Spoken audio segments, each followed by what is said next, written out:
And good morning. We are live on YouTube, Twitch, and Twitter, and we are going to bring in our Facebook communities because, well, they want to watch us too. At least, they come and watch us. Maybe they just like punishing themselves. Been watching too much Lucifer again.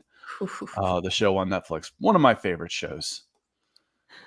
And welcome in, everybody. This is Broncos for Breakfast on Monday morning. I am Scott Kennedy, one of your usual hosts, but I have a guest host coming in with me today. This is Kim Becker from Beckoning the Broncos, sitting in for Nick Kendall, who will be back tomorrow. And I've done shows with Kim on the back end doing producing and stuff, but this is the first time we have gotten to do a show together. So welcome, Kim. Appreciate you getting up early, bright and early, and doing a Broncos for Breakfast. That's not always the easiest person to find. This is a night owl type of crew at Mile High Huddle. So thanks for getting up and being with us this morning. Well, lucky for you, Scott, I'm actually a morning person, so this works a lot better for me than nights. And, nothing better than the Denver Broncos to get you up and talking about. Not necessarily this past game that we watched on Saturday, maybe specifically, but no, very excited to be here. Yes, it's fun to have you face to face here, hypothetically, kind of, and figuratively with me instead of being my producer today. Yeah, being with a Saturday game, I've gotten to produce for Chad, Eric, and Zach. So I've kind of gotten their feelings on where they stand on this. And, the emotions can run high right out of the gate, and then they can cool off, the gut reaction, the aftermath. This is kind of the 48-hour rule. I like the Monday mornings, honestly. You can look at it and sometimes you get madder, honestly. But what was your gut reaction and kind of where are you feeling now after watching? I think I titled it in the description, a comprehensive beatdown, a comprehensive Buffalo Bills victory. What was your initial reaction, concerns, etc.? And you don't have to lay it all out right now and talk for 30 minutes like normal, but your initial reaction. I know I'm normally talking to myself for 30 minutes, but so I kind of was watching the game sporadically as it was played live. So I was like, I just kept seeing the score because I was at work and I was like, okay, that's not good. That's not good. But then I was reading things, and it said, well, the Bills are playing all of their starters and the Broncos are playing all of their second string. And then last night I watched the game. I sat down on my couch and rewatched it. And I'm like, okay, I think this was actually worse than I thought it was on Saturday because I just thought it was really, all of the Bills starters against the Broncos guys that are competing for those spots. But what I really noticed when I was watching it myself is that it just looked like nobody wanted to play football. It looked like they weren't running hard. There were so many missed tackles. It just was very confusing after all that we've seen in the offseason and in training camp, all the hype and enthusiasm. And then literally the game on Saturday, it just looked like they showed up just to practice and jog around. It just did not look like the team we had been expecting to see. Well, attitude reflects leadership, captain from, Remember the Titans, one of my favorite lines and scenes. Great movie. And Nathaniel Hackett's on record as saying, I hate the preseason. Okay. They looked like it. They look like they didn't want to be there, but that's a little bit scary when you're talking about 35 guys that are on the chopping block. Well, 50 guys and 35 guys are going to be cut in the next 8 days. 5 of them will go out tomorrow. So, there's some guys there that should have been out there playing like it was their last down of Broncos football. In a Broncos uniform. And that was a little concerning. And I don't necessarily put that on the coach. These are professionals. And, the coach isn't there to be a hype man. He's there to be an evaluator. In the preseason, it's almost like, man, if you can't get yourself up, I don't want you here. So it's the motivational aspect of it. I don't put that on the coaching staff in a preseason game at all. They're kicking back, kind of saying, show me what you got to a certain extent, Kim. And I think that's exactly what Nathaniel Hackett said in his pregame press conference after their last practice last week. He said, this is a great opportunity. I know that the Buffalo Bills will go and play most of their starters. This is a great opportunity for our guys to step up and show us what they got. I think that was literally what he said. And I bet he was a little bit disappointed, as are we, after that performance. And, like you said, Nathaniel Hackett and the whole coaching staff, they're not here to be hype men. I think he's pretty much been as best of a hype man as he possibly could be in the offseason and in training camp. And now when these Saturdays in preseason roll around and when the Sundays roll around in the regular season, these guys, they don't need a hype man. They have had a hype man up until this point. Now they really have to buckle down and prove to Nathaniel Hackett that the way he has been in the offseason, in training camp, with that energy, was worth it and will work for them. Because right now it's almost just showing, well, what did you guys think that was a joke? I mean, what happened on Saturday when you woke up in New York and you went to play that game? It's just confusing. And I don't know if it's a misery loves company thing. Maybe a couple guys here and there in the beginning just did not get off to a good start. And the rest of the team was like, whatever, it's preseason. Like, we're all just going to match that energy. But it just was not a good look all around. This is going to sound cruel, but to a certain extent, it's a relief to Nathaniel Hackett because he's got to make about 30 cuts. He's got to cut about 30 guys, 32 guys. And it's like, well, fellas, some of y'all made this real easy for me. You painted your own destiny here. Yeah. So, again, there's going out and trying to win the games, but this is still the evaluation process. That's what's going on. That's why I said, I don't mind him getting all hyped up and, being a hype man for an actual game, but I don't need the player should be self-motivated at this point. Want to say goodbye as the stream has opened up a little bit. We've been in about 6 minutes already. The numbers are climbing. So make sure you hit that like and share button that we ask you to do all the time. That helps us reach more Broncos fans and introduce us to more folks, because we've got lots of different faces at Mile High Huddle. Jeremy Shawn, an old face. We know, not an old face, but, not an old guy. I don't know if now I put my foot in my mouth, Jeremy. I know where you were going with that. One of the good ones. Kevin saying good morning, Broncos country. Nick and Scott. Nick will be back tomorrow morning. But Kim and Scott today. He's worried about the depth at center and the offensive and defensive line. And Kevin, we're going to hit on that because to me, there's certain things to be concerned about, and there's certain things from this game that are like, meh, it's preseason. I'm not in the camp of I'm concerned about everything and I'm not concerned about anything. There's definitely certain things, aspects of this game that scared the crap out of me for the Denver Broncos. So Sunny Days coming in. Appreciate you coming in with the hearts and the thumbs up. And Ken Rose. Ken Rose says, hello, Scott, and welcome, Kim. I feel like I recognize the face, but not necessarily the name. So welcome in, Ken. Glad to have you here. Dave Glassman, for sure. Bama X, and good morning. Patrick. Marshman. Gunnar. Chris Jenkins saying, morning, Broncos family. Morning, Scott and Kim. First day of school for my kiddos. The house is quiet. Oh, celebrate that. Kind of nice, isn't it? It's kind of nice, isn't it? Soak it in. The problem I have is the bus is kind of sporadic. Ooh. So, Dad, the bus isn't here. All right. I'll be up in a minute to get out. Oh, no. Trying to get ready for the show. So run them to school. But we live close to school, which is kind of nice. Always a key there. So, Chris, good morning. Dom coming in. Love you, Dom. Appreciate you being here. Says, good morning, Scott, Kim, Broncos country. Nice to see you on a Monday, Kim. Absolutely. Gary Leeds Palmer coming in. Kicking us off with some stars. So thank you, Gary. So good morning, Scott and Kim. Thanks for standing in, Kim. Go Broncos, and let's ride. And Cameron says, kind of reiterating what I was saying, I believe this was brilliant on Hackett to see what these younger guys can do and who to cut. Like I said, to a certain extent, it's a little bit of a relief. Hey, you can't. I don't want to talk about a lack of motivation in the preseason. These guys are fighting for jobs. It's not the coach's job to motivate them. These are professionals. It's not. This is evaluation period. If I'm out there holding tryouts, so to speak, which I've done way too often, honestly, with kids in 3 different sports, the coaches aren't out there hyping the team up. They're sitting there with clipboards and watching, and they're basically silent. They're running through. These are the things I want you to do. Show me what you got.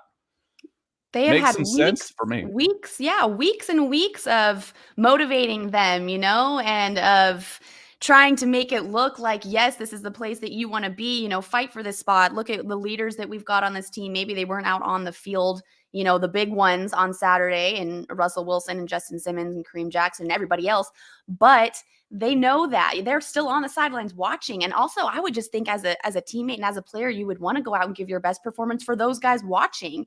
When you're out there with the starters, that's a different, because they can't see everything that you do. But if I knew that Russell Wilson was out there watching me, I'd be like, okay, let's go. It was just really weird. It didn't feel.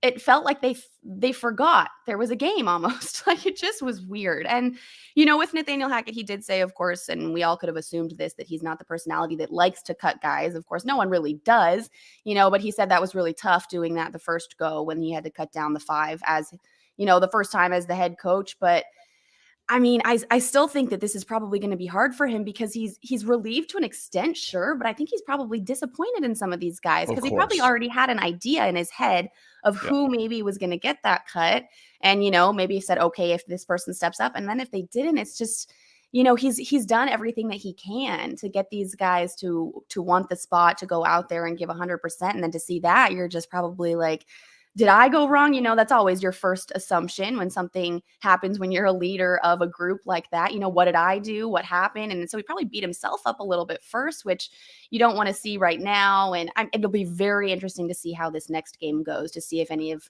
those guys really do step up, to understand if they were disciplined at all this last week. I mean, it was just surprising, really, to me. Yeah, you got one more chance, guys. Before you go from 80 to 53, you got one more shot at this thing.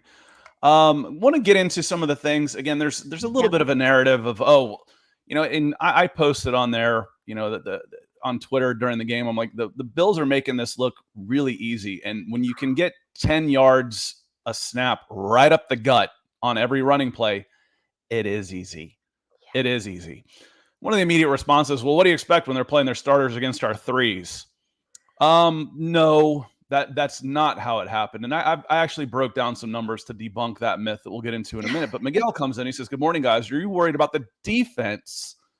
Like I am. I'm really nervous. And Miguel, it is the defense, specifically the defensive line, that concerned me. The offense, I'm not too worried about. Yeah. You play with you rotate your skill positions, but your offensive line and your quarterback, they don't come out. Those are set six the whole time. You need a little bit of depth at wide receiver. You could use 2 running backs, but on the defense, there's big time rotations out there, and you're playing your twos a lot. Like 1 out of every 3 snaps, a lot. And you can't go out there and be wet toast, whatever analogy you want to use. You can't go out there and look as bad as they did. So it did scare me what I saw from the second team defensive line. Kim?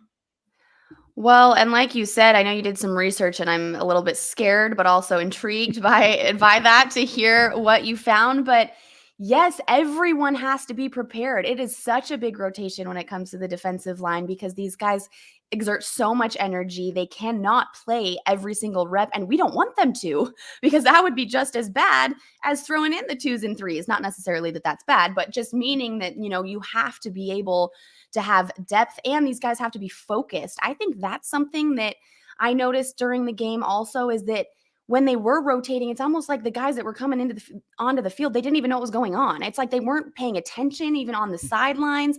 It just felt so disconnected.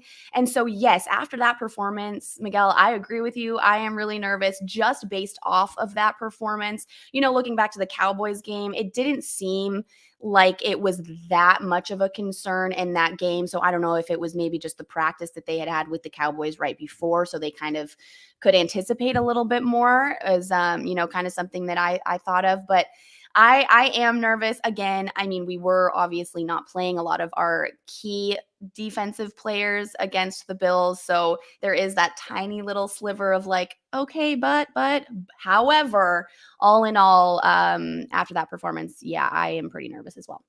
And David comes in and makes a good point. He says, while depth concerns about the Broncos are warranted, we also have to take into consideration that the Bills may be the most talented team in the NFL. Especially their offense, yes. Yeah, especially on offense. The depth, my goodness. Again, that's what it comes down to and the depth on offense is injury insurance. Like I said, you're not necessarily swapping guys in and out on offense like you do on the defensive side of the ball.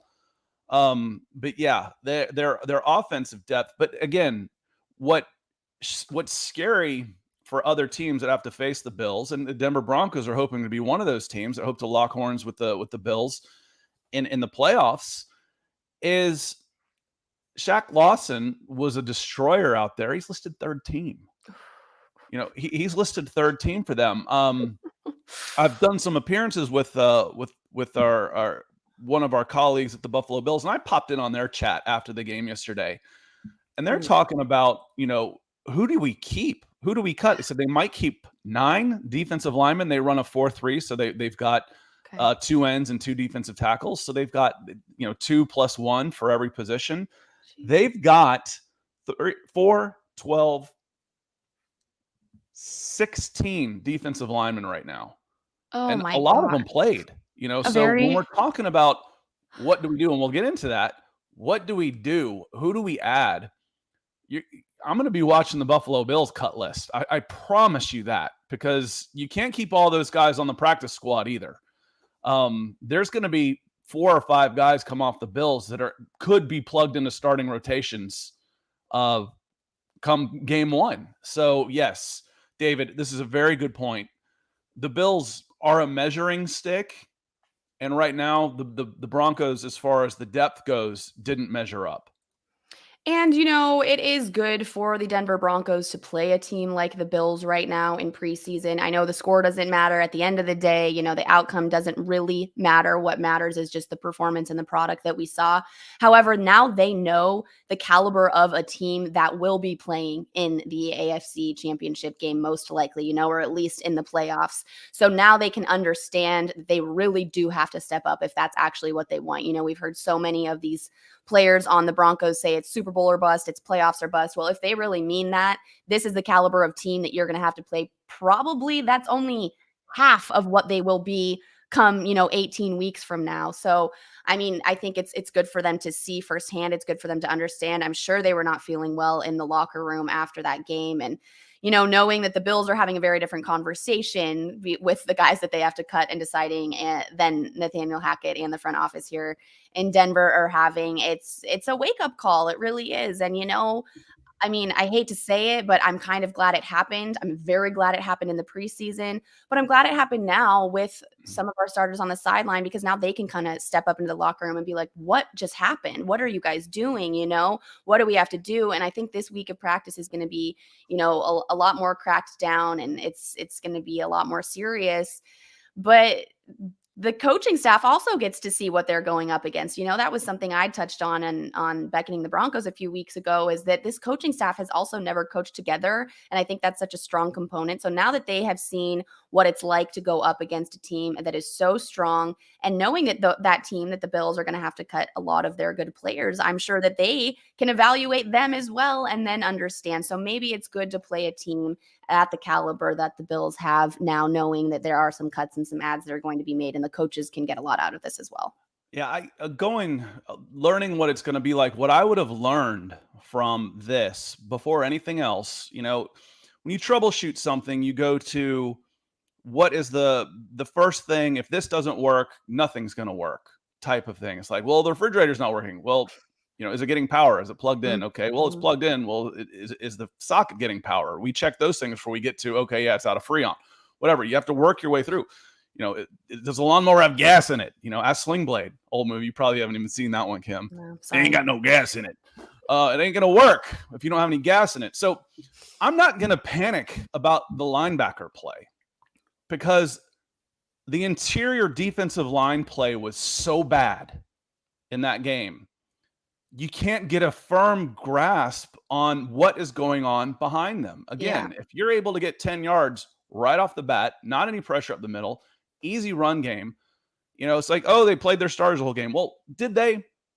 Let me hit the numbers on that real quick, because for me, what scared me, I don't necessarily care Broncos reserve offense against defense. That doesn't bother me. Again, you're starting 5 guys.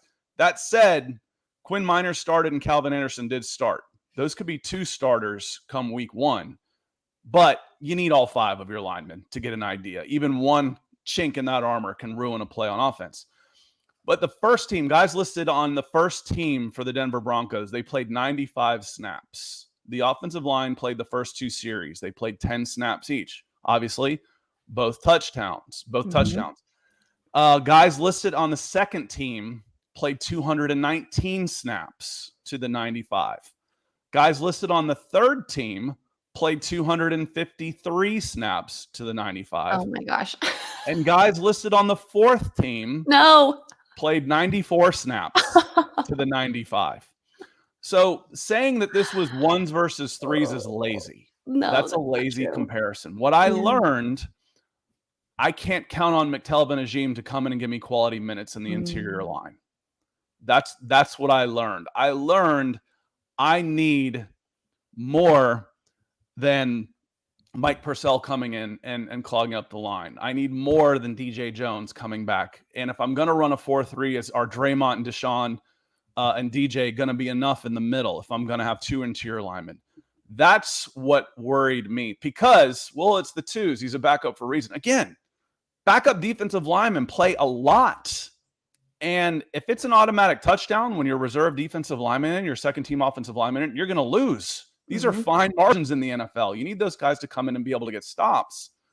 And they didn't stop anybody. So that was my biggest worry, not Alex Singleton, not Joe Schobert coming in off the street for 2 days and not playing that well. Played well. Yeah.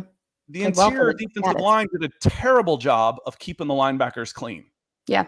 They couldn't get off blocks. Well, they were getting free shots at them. I mean, yeah, you want them to be able to get, but the best linebackers are the ones that can flow freely to the ball without having, pulling guards, tight ends, etc., up on them instantaneously because your interior line's a turnstile.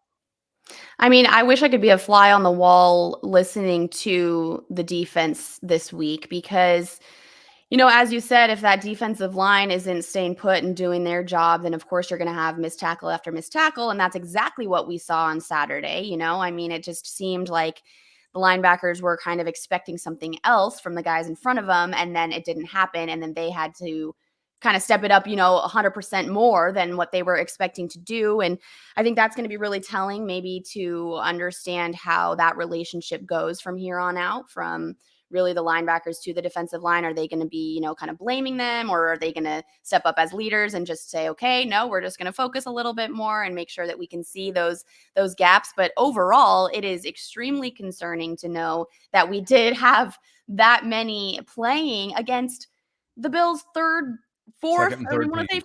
I mean, that's what's scary. Those numbers that you just put out, 253. Is that what you said for the guys on the third team? I mean, you can't say that we were playing all of their starters, and that it can't be a cop out. Their starting offensive line led the first two drives easily, very easily. And then the rest of the points came with second and third team on the offensive line. Albert Knopper's coming in. Say good morning, Scott and Kim. Good morning, Albert. Appreciate you being here. And Lawrence with a good compliment and some stars naturally from Lawrence. Says hello, guys. This is a good pairing for a show. Appreciate it. That's why I reached out to Kim. Yeah, I said, this is so here. Fun. You want to will you get up on a Monday morning and talk some football? Looking at snap counts, Kim, again, the player with the most was Barrington Wade. Okay. That's not somebody we've talked about as, being in the rotation. Jonathan Harris, again, was in there next to McTelvin Ajim a lot and was culpable for a lot of the bad. Again, when there was McTelvin Ajim and Jonathan Harris in there in the interior line, it was 10 yards a carry. Second one, it was easy. Easy peasy. And for whatever it's worth, Jonathan Harris got a 28.1 grade from Pro Football Focus. The fourth most snaps, so 2 and 4 on the snap count, were McTelvin Ajim and Jonathan Harris. There is the story of the game, was their inability to slow down the Bills running game, no matter who was playing. Yeah. You're going to need some help on the interior line, and it can't just be the starters. It can't be, because you can't play them 65 snaps a game. No. And again, I mean, it just goes back to, I think we had hyped up and focused so much on Russell Wilson and the offense that we were all saying, oh, well, the defense was honestly not that bad last year. The defense was pretty good on the Broncos last year. We have nothing to worry about when it comes to the defense. And now we've got our quarterback. And that was the last and, the last missing piece to this puzzle. But now I think that we're all kind of kicking ourselves a little bit, because I don't think we had really understood what was going on defense so much as, from a coaching standpoint to the players' standpoint. I think even the defensive players, I watched all of the press conferences after training camp, after practices during training camp, and a lot of our defensive players were just asked, what's it like having Russell Wilson on your team? What's it like being, having that leader on the offense? Whoa, did we not even understand what was going on the defensive side of the ball? Like, was this right under our nose the entire time and we didn't see it? I don't know. I mean, I feel like I wish I could go back and watch some of these practices during training camp, because I feel like if we had noticed that from the defensive line, we would have been a little bit more concerned going into these preseason games. So I'm not really sure if this is just a new development, if these guys just were kind of coasting through training camp because they were like, oh, well, all we needed was that offensive piece, so we're chilling here on defense. But I think this is a scary thing for probably everybody in the orange and blue right now. And everybody that was wearing a jersey on Saturday is probably like, oh, okay, wait a second. I think we need to focus on the other side of the ball for a sec. Deshaun Williams is being counted on as a starter in a 3-4 base, and he was a reserve last year. DJ Jones wasn't out there, and they're talking about having him play inside, play in a nose guard. Well, he's a little light for a 3-4 nose guard. He reminds me a lot of a guy in the Atlanta Falcons who's made multiple Pro Bowls, is Grady Jarrett. Grady Jarrett is a hella defensive tackle inside at 300 pounds and on the shorter side. Mm-hmm. But in a 3-4 line, he's not quite quick enough to be an end, and he's not quite big enough to be a nose guard. He's a little bit out of place. You mentioned, and Jeremy Shawn comes in and he says, we need to get, what's funny is I'm much more comfortable saying his last name than his first name. Wazarike going ASAP. Yoma. And the thing is, wasn't he a 4th or 5th round pick? You're not counting on him. You're not counting typically on 4th and 5th round picks to come in and be immediate impact players. Yes, you definitely need him to come in and provide some quality depth, because right now you're not getting it out of a McTelvin Agim. And again, he wasn't hardly a player last year at all. Now we see why. He's getting an extended look in the preseason this year. And talking about kids going back to school and the house being empty, what that means is I've got to shut the door because the cat is down here saying, where is everybody? And he's raising hell. So give me 1 second. I'll hold it down here for a second while you're gone. Jeremy, nice to see you. Of course, everybody over in the chat, thank you so much for joining us this morning. It's been fun to chat with Scott this morning about that. I mean, he brought me a mousey and everything, comes walking in with a little toy in his mouth, like, where is everybody? So I'm like, I feel bad, but you're getting the door, cat. Yeah, you got to tell him, let that cat know that you're still here. Oh my gosh. Well, okay, so defensive line, especially interior defensive line, was one of your major concerns. Did you have any concerns on the offensive side of the ball? I know that we're still looking at that quarterback competition, of course, between Josh Johnson and Brett Rippon, which I do believe that Brett Rippon was the one who showed out a lot more this past Saturday. But what about the offensive line, Scott? That's another one that I think a lot of people have been concerned about since the start of offseason, even through training camp. Once we got the actual depth chart, that was going to happen, that was for sure during preseason, we all calmed down a little bit. But after that performance, are you worried about the offensive line at all? Real quick, I'm going to hit Lawrence. He came in with some stars. I think the defense is missing Vic Fangio. He sucked at offense, but got to give him credit for the defense. Yes. He kept the scoring down on both sides of the ball. If you look at defensive efficiency is kind of a metric that's in vogue these days to help balance out people who just want to try and kill the game. And the Broncos were a middling at best defense last year when it comes to per play averages. He tried to take the air out of the ball and limit the amount of plays, which limited the amount of scoring. But as far as being a good defense and getting stops when they needed to, turnovers, sacks, etc., this was not a good defense last year. And when teams could just run the ball right up the middle on them, they did. So you're counting on Draymond stepping up this year. You're counting on DJ Jones being a big player for you this year. Josie Jewell coming back, I think, will help a lot. We miss his leadership out there. Yeah. And then Deshaun Williams, and hopefully, and then that's when it starts getting scary for me, Lawrence. On the offensive line, Kim, though, to answer your question, I spent the first 2 series while Calvin Anderson was out there watching him. Okay. Because that, of the guys that were out there, that's the one who you're think is going to be out there. Now, we did get some good news this after the game that Billy Turner is supposed to be back in practice this week and is still on schedule to be ready for week 1, but that's coming quick and he hasn't been playing. So I watched Calvin Anderson. I thought he was fine. I don't think he was great, but I think in pass plays, He was handling his one-on-one matchups were fine. So of the guys that were out there, no, I wasn't overly concerned that the reserve offensive line, who again, you don't want to have playing anyway. There's not the rotation like there is on defense, that they couldn't get any push, that they weren't very good moving forward against the Bills defense. No, Kim, that didn't bother me at all. That's where I'm take it with a grain of salt. I'm not worried is the offensive side of the ball. Let me see it first. Defense scares me because we saw a lot of guys that you're counting on being on the field with depth situations. You play a lot of your twos on defense. They didn't look very good. No. Well, and going back to what you said about Vic Fangio, I know you said middle at best. It's interesting because they did have very good stats last year when it came to the defense, in Fangio's last year Scoring with the Broncos. Yardage, again, because they held the plays down. They did. But when it comes to overall and people saying, oh, well, their defense was so good, I think that's what they look at, right? Is the stats saying, okay, the Broncos were third in the league for points allowed.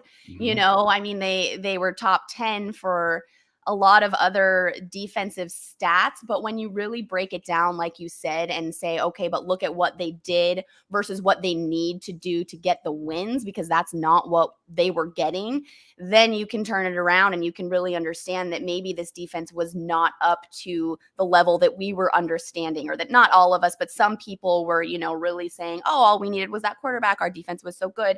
When you look at what was actually happening with the defense last year, this isn't that much of a shocker, I guess, to see the defense performing the way they are right now and understanding that we don't have the depth that we need. So it is kind of putting all of the little puzzle pieces together. And I think that I'm guilty of this as well. I was way too hyped, way too excited about the Russell Wilson and the offensive thing to understand what was really going on defense these past few months. So now it's time to get serious. It's time to have that reality check. And, all we can do from our standpoint is hope and understand that the coaching staff is seeing, what's really happening, and that they're having a lot of work done in those meeting rooms, because I think a lot of it is a film watching, tape watching for this defense, for them to understand what's going on and to see themselves up against a team like the Buffalo Bills and what some offenses in the AFC can really do.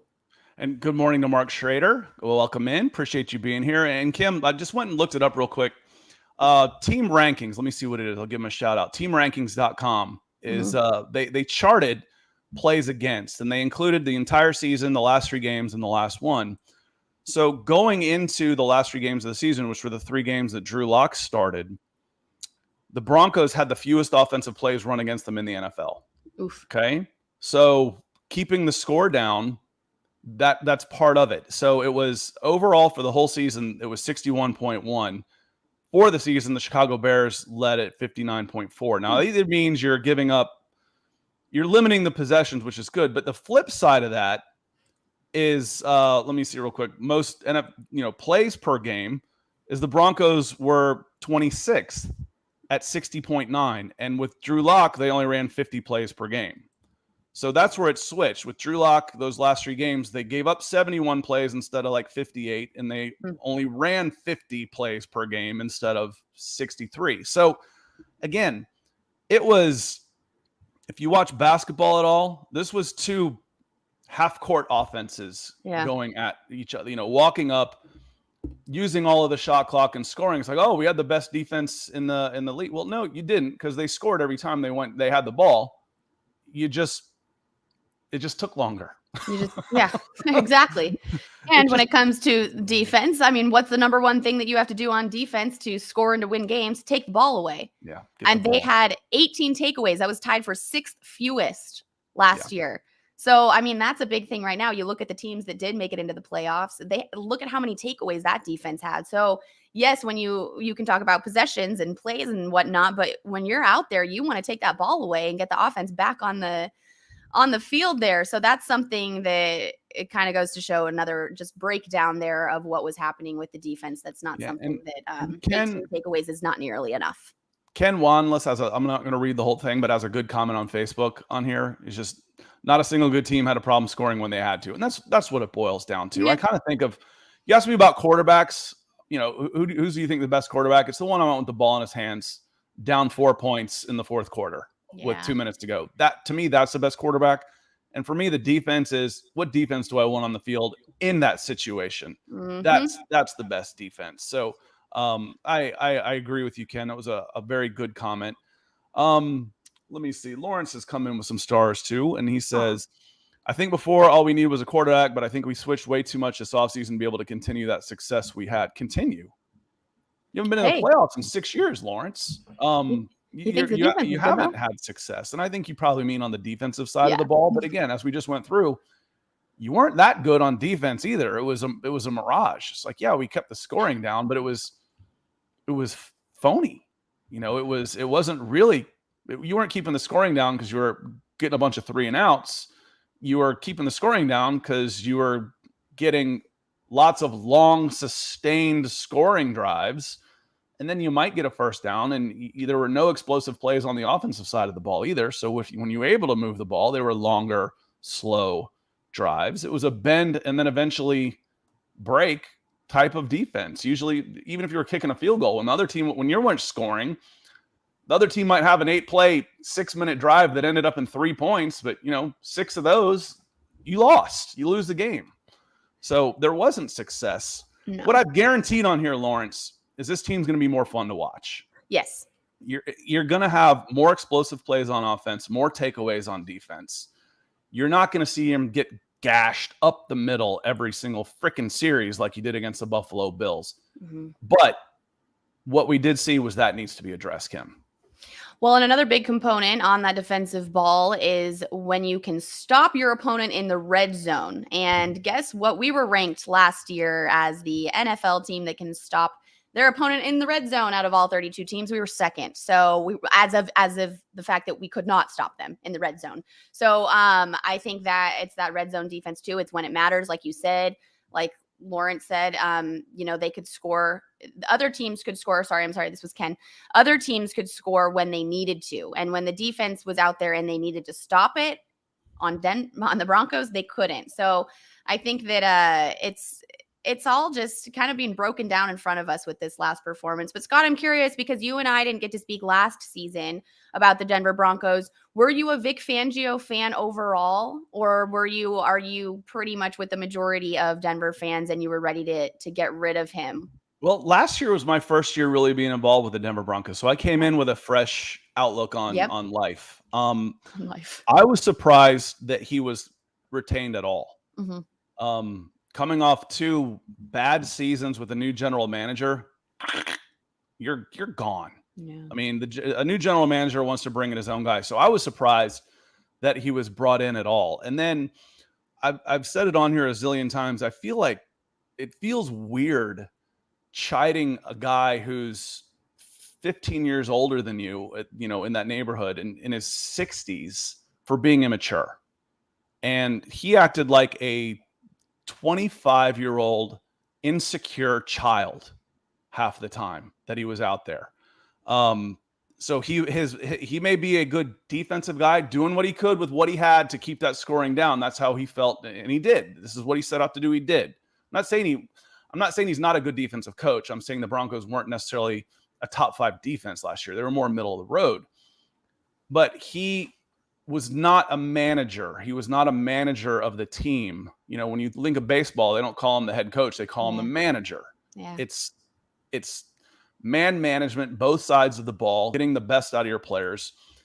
He didn't do that at all. By week 5 last year, he was a dead man walking. That team had already quit on him. Yeah. And game management as well, just on that topic of management. I know that was always a big issue there. But I'm always just curious because, when you do have a coach that is so strong on coaching one side of the ball, it's always just a little bit trickier to evaluate how they are as head coaches, because you can see that he definitely is a mastermind when it comes to the defense. I think that he'll get a great defensive coordinator job if he wants one next season after he takes this season off. And he's obviously had success at other teams at the DC position, but it's tough when you're that head coach because you have to be able to wrangle both sides of the ball. You have to be able to know what's going on, to call plays if you have to. And I think that's something that we were definitely missing. And now we've got a head coach that specializes in the offense. And, play calling is not something that he's had to do for as a head coach, I should say. Obviously, he's been an offensive coordinator before, and he's had a really strong offense with the Green Bay Packers and with Aaron Rodgers. But I just am so fascinated by the new coaches and how they coach together and what Nathaniel Hackett has gone through the last 2 weeks. He had a high roller coaster, high atop that roller coaster when they beat the Cowboys, and now he's really at the bottom there with the Buffalo Bills. So next week will be very telling. Kim, it's funny. Oh, when you said beat the Dallas Cowboys, it's funny that the Dallas Cowboys came in because this goes back to Vic Fangio. Big E says, hey, Scott, most of the time when you have guys that want to point fingers and act like children that are over people, is because they have no confidence in themselves. And I know, and they're to blame. That's why I think I used the term insecure. Yeah. He was completely insecure. And Absolutely. The worst I saw of it wasn't in a loss. It was in success. It was the smug, hey, look at me attitude after they beat the Cowboys last year. I was in shock. You don't want to see that. I really was. I'm like, this dude, he has no business being a head coach in this league. And that's okay.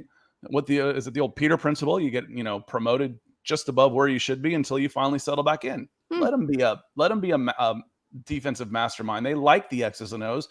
They don't like people. That's where they end up having the problem. That's where they end up having the problem. Very good point. Let me see. Chris Jenkins had a good comment too here that I liked seeing. Chris says, we had Vaughn there too to help scare defense coaches into certain game planning. Without a feared defensive player or two, you get pushed around. I don't necessarily think it was Vaughn helping to influence the scheme. When I read that, Chris, I read it as you basically have to worry about scheming around him. A difference maker on defense changes the game. So Randy Gregory, Bradley Chubb, Justin Simmons, Pat Surtain, all in their own right can be difference makers on defense. That's a big deal. But you got to get the middle of the defense shorn up. Yeah, exactly. Again, I don't worry about what's going on in the perimeter if I can just run it right up the gut on you. If I can get 7 yards of carry up the middle, those guys don't matter. No. They don't matter. I do think Chris has a point there, because you do think about the strong defenses. You think about teams last year like the LA Rams and Aaron Donald. I mean, everyone just says we are scared of Aaron Donald. And so I think in that sense where Chris is saying it's that you do have that one big guy, that one key name on some of these defenses that perform really well and they're really strong, that people are scared of. And that teams, when they see the Rams on their schedule, they're like, oh crap, that's Aaron Donald. It's just kind of that name that tweaks when you think about these certain teams, and it's like when JJ Watt got hurt on the Cardinals last year, everyone was like, oh my God, they're done. It's over. It's that one name. And I do think Von Miller was that name for the Denver Broncos for a really long time. So I do understand your point there, but also like Scott said, there are a handful of guys who can really make some strong plays and really be that key guy. They're maybe just not at the stature, at the size that we need. And therein lies where the defensive line needs to show up. Well, and again, you feel good, hopefully, about who you've got on the interior line that didn't play. All right. So do you need to find someone else? Do you need to bring someone else in? I think yes. I think you do. I think there needs to be an incoming 300-plus pounder on the defensive line. And then you can scheme a little bit. If you're good enough on the back end, I can walk Josie Jewell up to the line of scrimmage and have him play inside up tight and close off another gap. I can bring in 2 linebackers and do the things. It's just, I'm not sure that's what Ejiro Evero wants to do. I don't think he wants to play with 2 inside linebackers most of the game. I think he'd prefer to have one and bring pressure off the edge and prevent the big plays and let Simmons and Surtain pick plays off as you're getting pressure. But if you are susceptible up the middle, I was going to say it's tough. I mean, I'm sure that's what he would like to do, right? Have Surtain and them really nix those big plays, but then you're just going to get a big play up the middle. You're just going to have them run straight up the middle, and then they're all going to be big running plays. So yeah, it goes hand in hand there. And then it gets tough again. It was like I said last year, your offense was always 3rd and long because you couldn't run the ball. Your defense was always 3rd and short because they couldn't stop the run. And that means you get a lot of first downs against you as they just work their way down the field. Hey, we didn't give up the big play. You're going to give up more big plays this year. I promise you. Not every game is going to look like the first Raiders game last year where David Carr, I think, averaged about 23 yards per completion. It's not going to look like that, but you're going to see more stuff similar to that instead of the death by 1,000 cuts that we saw last year. Yes, which is a sad and long death too. We don't want to see that again. But I think you said David Carr. Is David Carr back on the Raiders, Scott? I'm sorry. I'm old, and the first impressions are the ones. So his brother, Derek. I remember. No, it's funny. I was watching NFL Network last week and they were talking about the best brother duo in the NFL, and Derek and David Carr were like at the top, and everyone was like, but David doesn't even play anymore. It's just funny because I was laughing about that last I'm week. surprised that announcers don't do it more often live. I am Honestly. too. They So probably do, honestly. when Do you watch? when you have them say like the kid's dad's name, it's the Yes. first. It's like I can remember my elementary school teachers, but I can't remember 90% of the people I worked with for a year 3 years ago. It's like, I'm sorry. I've talked about this before. My hard drive's full. My Yes. long Oh, term, seriously. it's full. Seriously. Once my brain has capped at about, Yeah. 25 years old, and everything after that, sorry. The storage is full. On that note, I think it's probably about time for us to get out of here. Let me ask you, Kim, as far as looking forward to the next game, what are a couple adjustments you want to see? Does it include maybe a few more of the first teamers or not? I think it does. I know we've talked about the risk reward and the injury thing, but at this point, after that performance on Saturday, I don't think we can play it 100% safe. I think these guys are going to have a scary wake up call when they get to Lumen Field on Seattle Monday night. That is a lot of pressure. That is the game that everyone is talking about. And like you said, it's right around the corner. It's 2 weeks from today.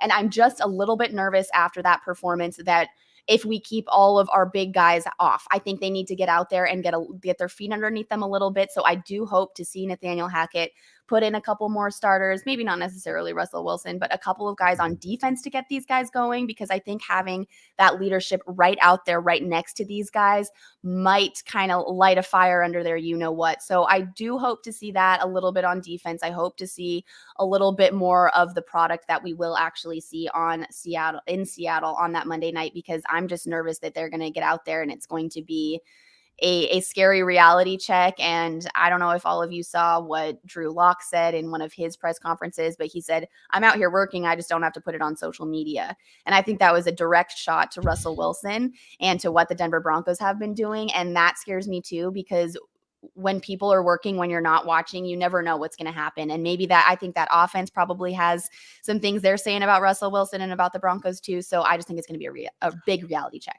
I thought you were actually going to say he was working, but you don't get to see it because he's in isolation again for like the third or fourth time. So, which honestly could be. Again, it's all fun, bulletin board material. Again, blah blah blah. We talk about this. There shouldn't be a whole lot of extra motivation needed for this first game. So, Kim, thank you so much for being here today. We will be back tonight. It will be the Mile High Huddle podcast with Zach and Chad tonight at 6:00 Mountain Time.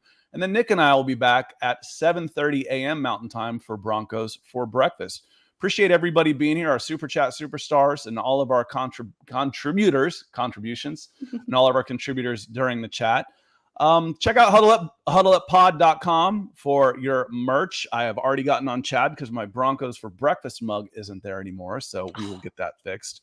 But again, appreciate you waking up with us this morning and having a great show. Thank you, Kim, for being here, and we'll see you next time. See you guys.